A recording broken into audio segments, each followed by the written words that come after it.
Hello friends, how are you? कैसे हो आप सब लोग? बढ़िया?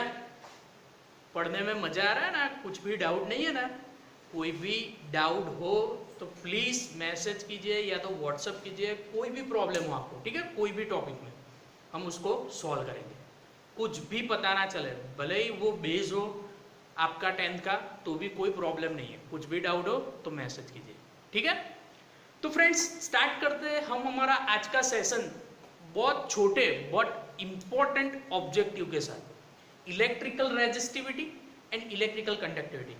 ये लास्ट हमारा चैप्टर का टॉपिक है और 2 मार्क्स का ऑब्जेक्टिव या तो 4 मार्क्स की थियरी, दोनों मिला के कई बार एग्जाम में आते हैं। तो चलो स्टार्ट करते हैं किस तरीके से हम इसको देखते हैं। Right, electrical resistivity and conductivity, विद्युत वाहकता और विद्युत अवरोधकता। सपोज मैं एक वायर ले रहा हूं, कंडक्टिंग वायर, या तो हम बोल सकते हैं कि कंडक्टिंग मटेरियल, जिसकी लेंथ L है, उसका एरिया है, एरिया એટલે क्षेत्रफળ L, उसकी लेंथ है, यानी लंबाई L है। हम ऐसा एज्यूम करते हैं। तो हम 10th में कंसेप्ट पढ़े थे रेजिस्टेंस, राइट? वो ओम ओम ओम ओम पढ़ा है ना, कोई मिल गया पिक्चर का ओम, ये सिंबल किसका था? रेजिस्टेंस का सिंबल था। अवरोध नो एकम હતો ओम, राइट? याद आयु के? तो अगर कोई भी वायर हो या तो कोई भी कंडक्टिंग मटेरियल हो, उसका रेजिस्टेंस किसके ऊपर डिपेंड होता है? तो सबसे पहले मुझे वो सोचना है, ठीक है? अगर मैं यहाँ पे कोई वायर ले रहा हूँ, ये सपोज वायर है, कंडक्टिंग मटेरियल, उसका मीनिंग क्या है? जिसमें से करंट पास हो सकता है, बराबर? वाहक पदार्थ अथवा तो આપણો કોપરનો તાર કે જેમાંથી વિદ્યુત પ્રવાહ अथवा तो करंट શું થઈ શકે? इजीली पास થઈ શકે, बराबर છે? तो ये जो मैं ले रहा हूँ कंडक्टिंग मटेरियल, तो बट ऑब्वियस उसका रेजिस्टेंस होगा, राइट? कोई भी इलेक्ट्रिकल इंस्ट्रूमेंट बहुत टाइम तक हीट होता है, राइट? हम फैन है, फैन चालू करते हैं, बहुत टाइम रखते हैं और उसके बाद टच करते हैं तो क्या होता है? वो गर्म हो जाता है। तो आप सबको पता है क्यों गर्म होता है? बिकॉज जो हम इनपुट दे रहे हैं उसको, इलेक्ट्रिक करंट वेस्ट हो रहा है। किसकी वजह से वेस्ट हो रहा है? कि जो भी मटीरियल है उसका कुछ रेजिस्टेंस होगा, એનો કોઈક અવરોધ હશે, એને લીધે શું થાય છે? વિદ્યુત પ્રવાહનો વ્યય થાય છે। એ કોના ફોર્મમાં હોય છે? हीट, ઉષ્માના ફોર્મમાં આપણે ભણ્યા છીએ। तो ये जो रेजिस्टेंस इसका होगा R, वो किसके ऊपर डिपेंड करेगा? जितना ज्यादा वायर लंबा होगा, जितना ज्यादा मटेरियल होगा, उसके ऊपर डायरेक्टली प्रोपोर्शनल है। આ અવરોધ છે, જેટલો વધારે વાયર હશે, બરાબર, વાયરની લંબાઈ જેટલી હું વધારે કરીશ એટલો અવરોધ વધી જશે। સિમ્પલ। ભીડ હોય આપણી પાસે, બરાબર છે, આપણે કોઈ જગ્યાએ એક જગ્યાએથી બીજી જગ્યાએ જવું છે, બરાબર? હવે ભીડ હોય, ડિસ્ટન્સ બહુ નજીકનું કવર કરવું હોય, બરાબર, 1 મીટર જ જવું હોય આપણે, અથવા તો એવું સમજી લો કે અડધો કિલોમીટર જવું હોય, બહુ ભીડ છે તો ટાઈમ લાગશે, પણ 2 કિલોમીટર એવી જ ભીડમાં જવું હોય તો વધારે ટાઈમ લાગે, अवरोध વધારે હોય। तो सेम वायर में भी ऐसा ही होगा। क्या होगा? Resistance is directly proportional to length. जितनी लेंथ ज्यादा है उतना क्या होगा? रेजिस्टेंस ज्यादा होगा, राइट? अब दूसरा फैक्टर हम स्टडी करते हैं। एरिया की मैंने बात की, क्षेत्रफल, तो it is inversely proportional to area. अब बोलोगे कि सर ये कैसे पॉसिबल है? इनवर्सली प्रोपोर्शनल टू एरिया कैसे? इनवर्सली का मतलब सबसे पहले पता है ना? इनवर्सली उसका मीनिंग क्या है? अगर एरिया बढ़ता है तो रेजिस्टेंस क्या होगा? डिक्रीज। एक इंक्रीज होगा तो दूसरा क्या होगा? डिक्रीज होगा, और एक डिक्रीज होगा तो दूसरा क्या होगा? इंक्रीज होगा। सिंपल। क्यों? जब भी मैं वायर को, ये लेंथ है, देखो बहुत सिंपल है, તમે બધાએ રબર લીધું છે, રબર જોયું છે, આપણે રબર હોય એને આપણે લાંબુ કરીએ તો એનો એ શું થઈ જાય? એકદમ પાતળું થઈ જાય, એટલે એનો એરિયા નાનો થઈ જાય। એરિયા કેલ્ક્યુલેટ કર્યો તો, કદાચ ના કર્યું હોય તો ઘરે તમે ટ્રાય કરો। જેટલો મારો એરિયા ઓછો હશે એટલો રેजिस्टेंस શું થઈ જશે? વધી જશે, राइट? तो ये दोनों फैक्टर है मेरे। सबसे पहले फिर से एक बार मैं बोल रहा हूँ, R is directly proportional to length L and R is inversely proportional to area A। ये दोनों फैक्टर को हम क्या करते हैं? कंबाइन करते हैं। Simple, right? ये दोनों के दोनों फैक्टर है, उसको हम कंबाइन करते हैं। तो क्या हम लिख सकते हैं? R proportional to L by, लिख सकते हैं।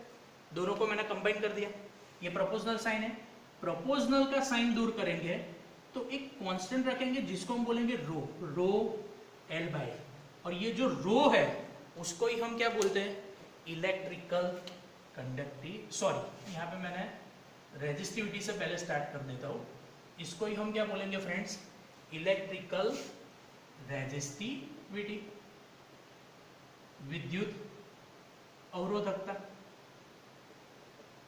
राइट, इसको ही हम क्या बोलेंगे, इलेक्ट्रिकल रेजिस्टिविटी।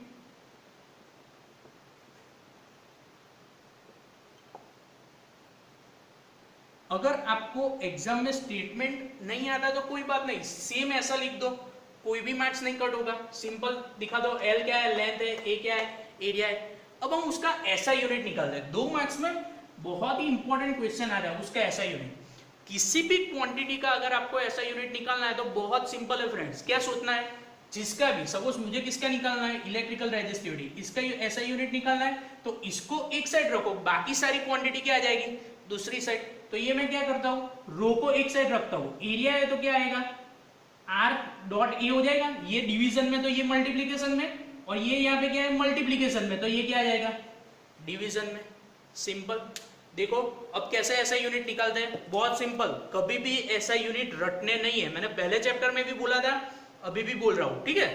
देखो आर है, आर यानी क्या, रेजिस्टेंस, रेजिस्टेंस का ऐसा यूनिट क्या था, ओम, इंटू एरिया, एरिया यानी length into breadth, metre into metre तो मीटर स्क्वायर, तो एरिया क्षेत्रफल, लंबाई गुण્યા પહોળાઈ, तो आपण मीटर तो શું થઈ જશે मीटर स्क्वायर, तो ohm into metre square divide by length को हम मीटर में मेजर, देखो लेंथ को हम सेंटीमीटर में भी मेजर कर सकते हैं, बट उसका ऐसा यूनिट क्या है मीटर, तो ये एक एक मीटर कैंसिल हो जाएगा, तो उसका ऐसा यूनिट क्या आ गया ओम इंटू मीटर।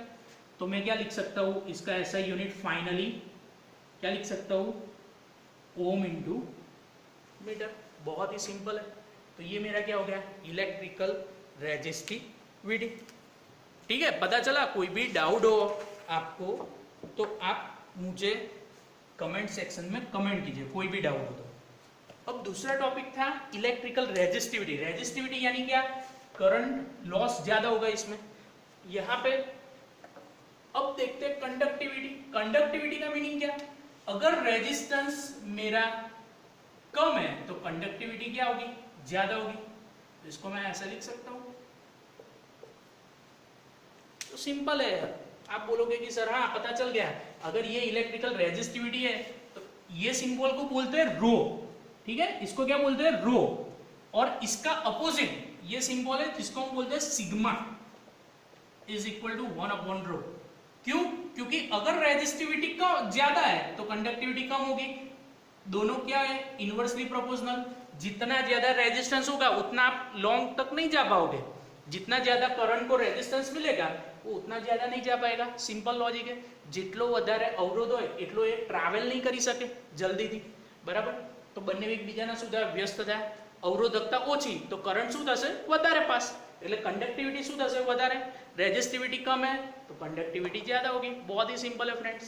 तो सिग्मा इज इक्वल टू 1 क्या आएगा रो, ठीक है, तो इसको ही हम क्या बोलेंगे इलेक्ट्रिकल कंडक्टिविटी, सिंपल, यानी the inverse of electrical resistivity is known as electrical conductivity, simple. अब इसका यूनिट निकालना है तो कैसे, देखो ऐसा यूनिट कैसे निकालते हैं, फिर से एक बार इसका ऐसा यूनिट निकालना है, फॉर्मूला क्या है 1/रो, तो ये क्या आएगा 1/रो, दैट मीन्स 1/रो का यूनिट क्या है, यहाँ पे मैंने निकाला ओम इंटू मीटर, तो अगर मैं इसको ऊपर ले लूं तो ये क्या आएगा ओम इंटू मीटर इनवर्स। अब इससे आगे आपको ये ओम को अगर उल्टा कर दो, इनवर्स देना है तो ओम को उल्टा कर दो, तो क्या आ जाएगा MHO, मो इंटू मीटर इनवर्स, तो ऐसे भी लिख सकते हैं। ये है, देखो इसको मैं रिवर्स कर देता हूं, ओम इंटू मीटर इनवर्स, तो ये क्या आ जाएगा ओम का रिवर्स MHO, मो इंटू मीटर इनवर्स, तो ये भी लिख सकते हो, कोई प्रॉब्लम नहीं है एग्जाम में। तो फ्रेंड ये था मेरा आज का concept 2, electrical resistivity and electrical conductivity. ठीक है, कोई भी डाउट हो आप कमेंट सेक्शन में कमेंट करो, कुछ भी ना पता चले, ठीक है, टिल देन एंजॉय।